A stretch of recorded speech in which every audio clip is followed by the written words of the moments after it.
Perkenalkan, nama saya Anarita Sayla dari Prodi D3 Keperawatan Poltekkes Kemenkes Bengkulu. Di sini saya akan menjelaskan tentang sistem anatomi muskuloskeletal.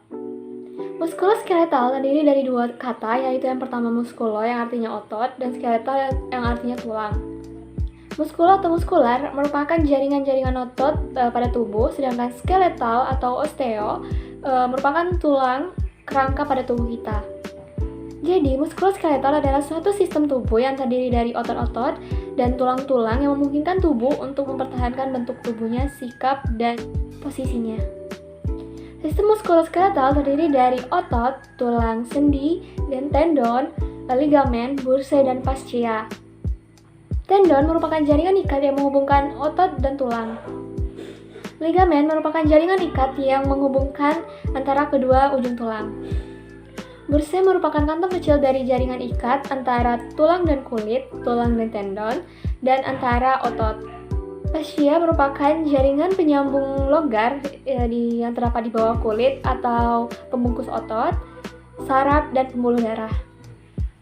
Sistem skeletal dibentuk oleh 206 buah tulang yang dibagi menjadi dua bagian besar, yaitu aksial dan apendikular.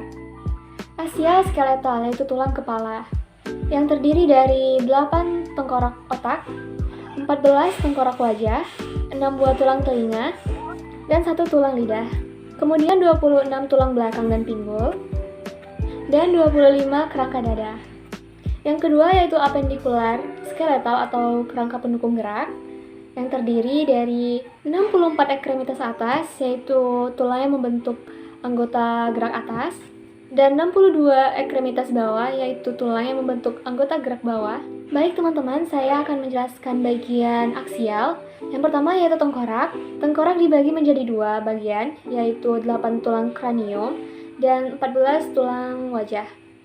Tulang kranium terdiri dari 1 buah tulang oksipital atau tulang kepala belakang, 2 buah tulang parietal atau tulang ubun-ubun, 1 tulang frontal atau tulang dahi, 2 tulang temporal atau tulang pelipis, 1 tulang ethmoid, dan 1 tulang sphenoid. Kemudian tulang wajah yang terdiri dari bagian rahang dan bagian hidung. Bagian rahang terdiri dari 2 os maxilla atau tulang rahang atas, 1 os mandibula atau tulang rahang bawah, 2 os zygomaticum atau tulang pipi, dan 2 os palatum atau tulang langit-langit. Bagian hidung terdiri dari 2 os nasale atau tulang hidung, 1 os vomer atau rongga sekat hidung, 2 os lacrimalis, yaitu tulang mata, dan 2 os concha nasal, yaitu tulang karang hidung. Selanjutnya tulang-tulang batang tubuh atau rangka dada, yang terdiri dari 1 buah sternum atau tulang dada, 12 pasang iga, dan 12 kolumna vertebralis. Tulang iga terdiri dari 7 iga pasang sejati dan 5 pasang iga palsu. Sedangkan vertebra terdiri dari 7 vertebra cervicalis, 12 vertebra thoracalis, 5 vertebra lumbalis, 5 vertebra sarcalis, dan 4 vertebra coccygeus. Baik, kita masuk ke bagian apendikular. Apendikular terdiri dari tulang gelang bahu yang terdiri dari 2 scapula dan 2 clavicula. Kemudian 2 humerus, lengan bawah yaitu 2 ulna dan radius. Yang terakhir tangan. Tangan terdiri dari 8 pasang tulang karpal, 8 pasang tulang metakarpal, dan 14 tulang falange. Lalu tulang panggul atau pelvis, yang terdiri dari tulang sacrum, tulang coccygeus, dan tulang coccyx. Tulang ekstremitas bawah, yang terdiri dari tulang pangkal paha, yang terdiri dari ilium, pubis, dan ischium. Lalu 2 buah femur, 2 buah patella, tungkai bawah, dan tulang-tulang kaki yang terdiri dari 10 buah metatarsal, 14 tarsal, dan 28 falangus. Fisiologi sistem tulang. Fungsi tulang secara umum, yang pertama yaitu formasi kerangka, penentu bentuk dan ukuran tubuh. Yang kedua formasi sendi, yang ketiga perlengketan otot, yang keempat pengungkit, yang kelima menyokong berat badan, yang keenam yaitu proteksi, yang merupakan melindungi bagian inti di dalam tubuh kita, rongga-rongga lunak dan halus. Yang ketujuh yaitu pembentuk sel darah. Kedelapan, fungsi imunologi. Yang terakhir yaitu penyimpanan mineral. Fungsi tulang secara khusus. Yang pertama yaitu sinus paranasalis yang berfungsi menimbulkan nada pada suara. Yang kedua yaitu email gigi yang berfungsi untuk memotong, menggigit, dan menghaluskan makanan. Yang ketiga yaitu tulang kecil pada telinga yang berfungsi untuk mengkonduksi gelombang suara. Komposisi tulang yaitu mineral dan jaringan organik, serta kalsium dan fosfat.